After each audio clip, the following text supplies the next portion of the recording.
안녕하세요. 독일에서 달리는 독하나제입니다. 제 영상을 보신 분들은 아시겠지만 첫 풀코스 마라톤 서브3 도전은 훈련 막바지 종아리 부상으로 실패했습니다. 이번 영상은 대회 페이스 주 30km 훈련을 마친 다음날 부상을 입기 전에 촬영한 것인데 이때 부상의 원인으로 추정되는 장면을 발견했습니다. 느린 화면으로 보여드릴 테니 여러분도 함께 찾아보시겠습니까?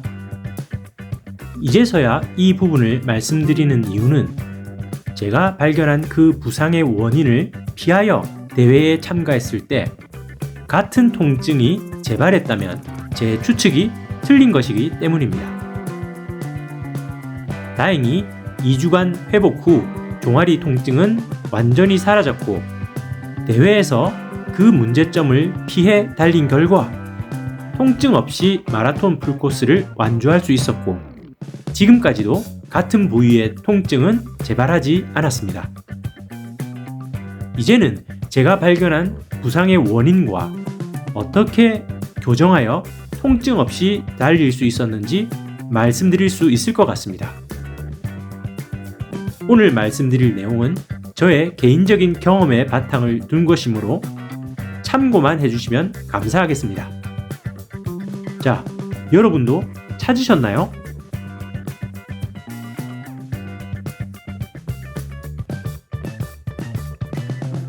조금 더 긴 영상을 옆에서 촬영한 건데 여러분이 더 잘 보실 수 있도록 준비했습니다. 달리기를 하면서 다른 부위는 아무런 문제가 없었지만 훈련 거리가 많아지면 항상 왼쪽 정강이뼈 내측에 가자미근과 비복근 쪽이 뭉치고 통증이 있었습니다.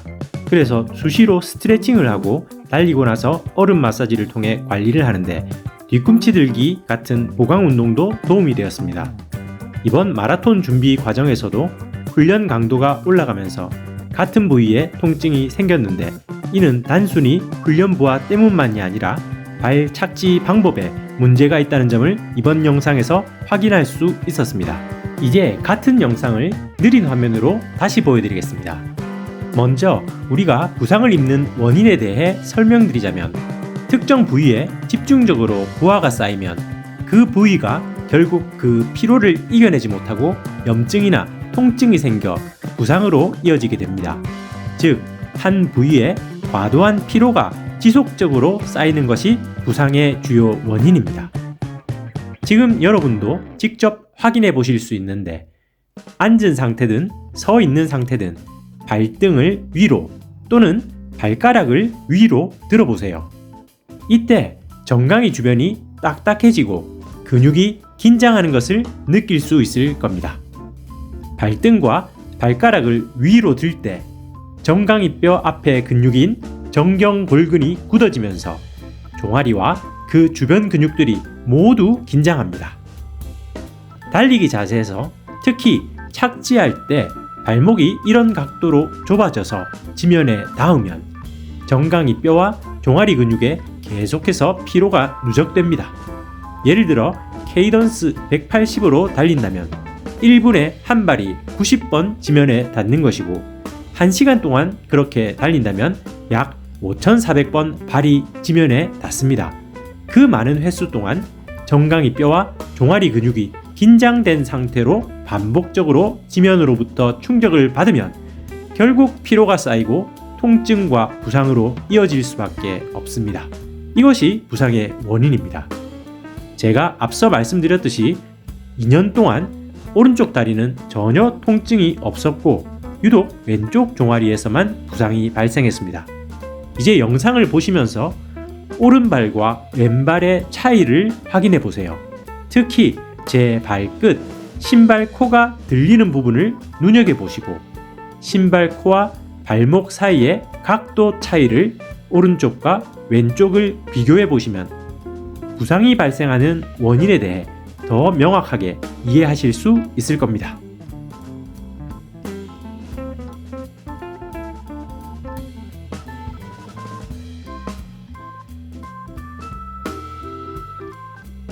이번에는 영상에서 발만 집중적으로 잘라서 확대하여 보여드리겠습니다. 보시면 발끝이 들리고 발목과 정강이뼈 사이 각도가 좁아지는데 이와 동시에 양발의 발바닥을 유심히 보시기 바랍니다. 발바닥이 지면에 닿을 때 오른발과 왼발의 차이점이 보이시나요? 같은 영상을 이번에는 느린 화면으로 다시 보여드리겠습니다. 잘 안 보이셨다면 이 부분을 다시 한번 확인해 주세요. 영상에서 저의 오른발은 완벽하게 발연체로 착지를 하고 있지만 왼발은 발 뒤꿈치가 먼저 닿는 착지를 하고 있습니다. 이렇게 되는 이유는 무엇일까요? 사람의 양 다리는 정확히 똑같지 않고 미세한 차이가 조금씩 있다고 합니다. 양다리의 길이 차이는 자연스러운 현상으로 이러한 길이 차이는 골반의 뒤틀림과도 관련이 있다고 합니다. 저 같은 경우는 아직 진단을 받아보진 않았지만 양다리의 길이가 다르거나 골반이 틀어진 문제 때문에 오른쪽 다리 기준으로 만들어지는 보폭을 왼쪽 다리가 맞추려다 보니 이런 현상이 발생하는 것이 아닐까 짐작해 봅니다. 예를 들어 오른쪽 다리가 왼쪽 다리보다 길다면 오른발이 만들어내는 보폭에 맞추기 위해 왼발은 더 앞으로 발을 뻗어 착지하려 하게 될 것 같습니다.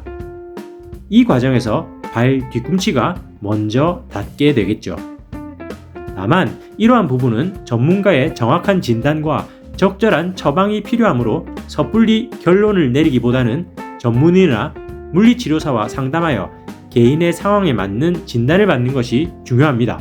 왼쪽 종아리 부상의 원인을 찾아내기 위해 여러 가지를 고민하고 노력했습니다. 마라톤 대회에 나가기 전 저는 왼발 착지 지점을 몸 아래 가깝게 두기 위해 의식적으로 더 노력을 했습니다. 즉 왼발을 앞으로 멀리 뻗어서 착지하지 않고 보폭을 줄여 내 몸쪽 가까이에 착지하도록 더욱 신경을 썼습니다. 이와 함께 발목의 힘을 풀어 종아리와 발목 주변 근육이 긴장하지 않도록 집중했습니다. 이렇게 두 가지 포인트를 적용하여 마라톤 대회를 달린 결과 42.195km의 마라톤 풀코스를 통증 없이 완주할 수 있었고 대회 후에도 같은 부위에 부상이 재발하지 않았습니다.